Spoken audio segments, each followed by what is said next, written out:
রহমতুল্লাহি ওয়া বারাকাতুহু। ওয়ালাইকুম আসসালাম। দরুদ শরীফ পড়ি। আল্লাহুম্মা সাল্লি আলা মুহাম্মাদ ওয়া আলা আলি মুহাম্মাদ কামা সাল্লাইতা আলা ইব্রাহিম ওয়া আলা আলি ইব্রাহিম ইন্নাকা হামিদুম মাজিদ।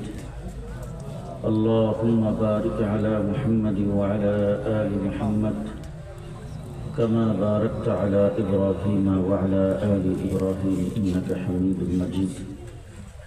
ইন্নাল হামদালিল্লাহ نحمدullah ta'ala wa nusalli ala rasulihil karim, amma ba'd. A'udhu billahi minash shaitanir rajim. Bismillahir rahmanir rahim.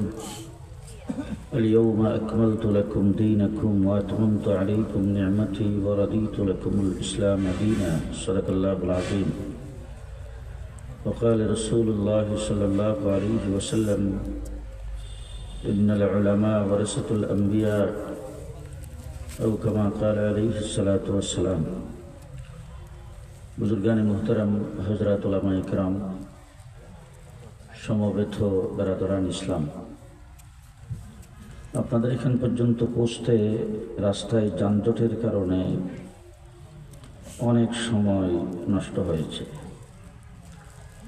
এই জন্য আমার হাতে সময় খুব কম।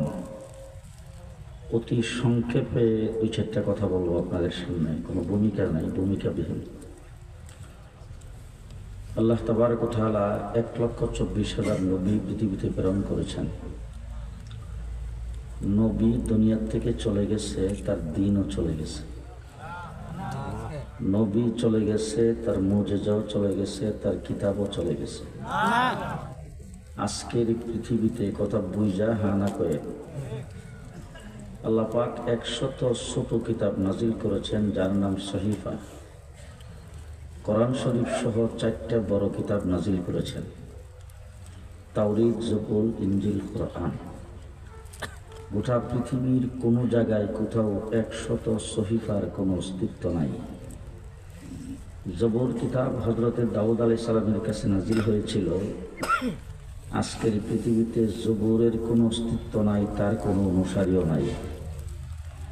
ইহুদিরা দাবি করে তারা তাওরীতের অনুসারী। ইহুদিদেরকে চ্যালেঞ্জ করে বলতে চাই, বাবার বেটা হইলে মুসা আলাইহিস সালামের কাছে যে তাওরীত কিতাবটা নাজিল হয়েছিল, এটার একটা কপি দেখাও। আছে তো? মুসা আলাইহিস সালামের লাঠিটা বোধহয় ইসরায়েলের কাছে আছে। হ্যাঁ, আপনাদের এখানে কাওয়া কাদের দলের লোক আছে।